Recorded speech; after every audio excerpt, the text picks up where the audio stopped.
नमस्कार, मी सोनू शेख, मानव उत्थान मंच मधून पुन्हा एकदा.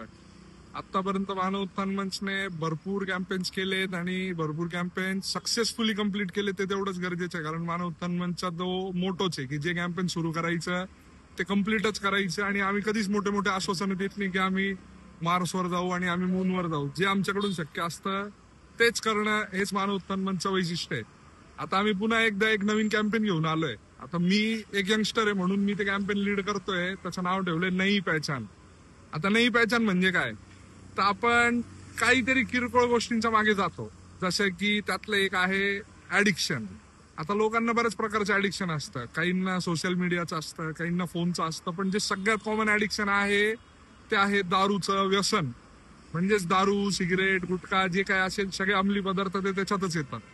आता आपण काय करतो, आपण युजली मेहनतीने पैसे कमवतो आणि ते एका छोट्या पिरियड मध्ये काहीतरी रिलॅक्सेशन, जे सो कॉल्ड रिलॅक्सेशन तुम्ही म्हणता, जे लोक पित असतील ते मिळवण्यासाठी तुम्ही ते पैसे खर्च करता. आता त्याच्यात दारू पिऊन तुम्हाला सिद्ध काय होतं, तर काही लोक म्हणतात आम्हाला टेन्शन आहे, काही लोक म्हणतात आमचे फॅमिली प्रॉब्लेम्स आहे, वगैरे वगैरे वगैरे. ते सगळे ह्याच्यातून सुटत नाही. हे फॉर टेम्पररी सोल्युशन असतं. मेडिकल टर्म्स मध्ये बघायला गेलं तर ते तुमच्या मेंदूला बेशुद्ध करतं थोड्या वेळासाठी आणि ते विचार तुमचे पुन्हा यायलाच लागतात. आता बेसिकली दारू प्यायचे काय, तर चारच फॅक्टर्स आहेत ज्याच्यावर युजली मेजर डॅमेज होतो आणि आम्ही ते नोटीस केले आणि आम्ही त्याचा अभ्यास केलाय. सगळ्यात मेन डॅमेज असतो तो म्हणजे हेल्थचा. तुमचे लिव्हर, किडनी, ब्रेन, सगळे जे ऑर्गन्स असतात ते स्पॉइल होतात. आणि असे लेक्चर तुम्हाला भरपूर लोकांनी याच्या आधी पण दिलेच असतील. मी काय त्यातला काही वेगळं काही करत नाहीये. दुसरं जे आहे ते म्हणजे इकॉनॉमिकल. ते तर सुरुवातीलाच मी तुम्हाला सांगितलं की स्वतःच्या कष्टाने पैसे कमवायचे आणि ते दुसऱ्याला द्यायचे. आता इकॉनॉमिकल मध्ये युजली आपल्या गव्हर्नमेंटनेच इन्कम टॅक्स जेव्हा घेतात तर तेव्हा स्लॅब्स बनवले. काही लोक असतात ते एकदमच अप्पर कॅटेगरीमध्ये, काही मिडल क्लास, काही लोअर मिडल क्लास. आता जे अप्पर कॅटेगरीचे असतात ना ते युजली आमच्या व्हिडिओजकडे लक्ष देणारच नाही, कारण ते त्यांच्या एका वेगळ्याच स्वॅगानी लेवलमध्ये असतात. राहिले जे दोन लेवल्स आहेत ना, जे मिडल क्लास आणि लोअर मिडल क्लास, ज्याच्यात आम्ही सुद्धा येतो, आपण काय करतोय तर आपण आपल्या कॅटेगरीच्या हिशोबाने जे काही पैसे असतील ते खर्च करून पितोय. काही झालं तरी ते पैसे तुमच्या खिशातूनच जात आहेत. आणि कोणताच दारू विकणारा, बार चालवणारा माणूस तुम्हाला म्हणणार नाही की उद्यापासून तुम्ही येऊ नका.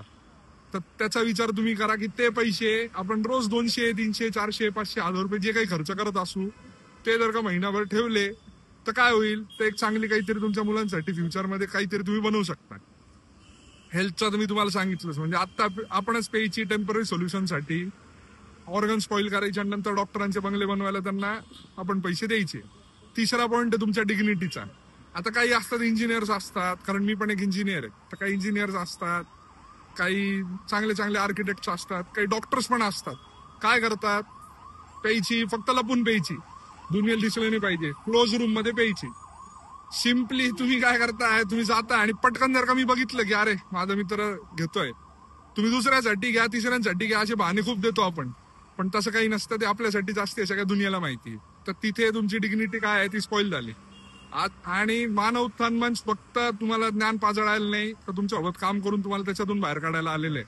आम्ही भारतामध्ये काम करणाऱ्या खूप हाय लेवलच्या संस्था आहे ज्या ह्याच्यामध्ये 40-40, 50-50 वर्ष आले काम करताय. निशुल्क पण काम करताय. ज्यांना गरज आहे, ज्यांच्याकडे फायनान्शियल परिस्थिती नाहीये, त्यांच्यासाठी बिना पैशांचं पण काम करताय आणि त्यांचे संस्थापक मोठे मोठे आहेत. तसंच मानव उत्थान मंचने त्यांच्याशी कॉन्टॅक्ट करून फक्त तुम्हाला येऊन ज्ञान नाही पाजळते की तुम्ही दारू पिऊ नका, तुम्ही हे करू नका, तुम्ही ते करू नका. आम्हाला माहिती आहे की ऍडिक्शन सोबत हा एक आजार पण आहे. त्या आजारातून फक्त तुम्हाला आजार आहे, तुम्हाला आजार आहे, तुम्हाला आजार, तुम्हाला कोरोना आला हे फक्त आम्ही म्हणत नाही, आम्ही त्याच्यासोबत औषध पण घेऊन येतो. तसं आम्ही पुन्हा एकदा औषध पण घेऊन आलेलो आहोत. माझा नंबर आहे 91-450-15-390, 9145015390. तुम्ही मला फोन करा. तुमचं नाव, तुमचं प्रोफेशन, तुमचं जे काय असेल ते विचारलंही जाणार नाही. आम्ही तुम्हाला थेट फोनवर तुमच्याशी डिस्कशन करू आणि तुम्हाला याच्यातून बाहेर काढायची मदत नाही, काढूनच दाखवू. आणि गरज पडली तर आपण भेटूया, आपण काउन्सिलिंग करू.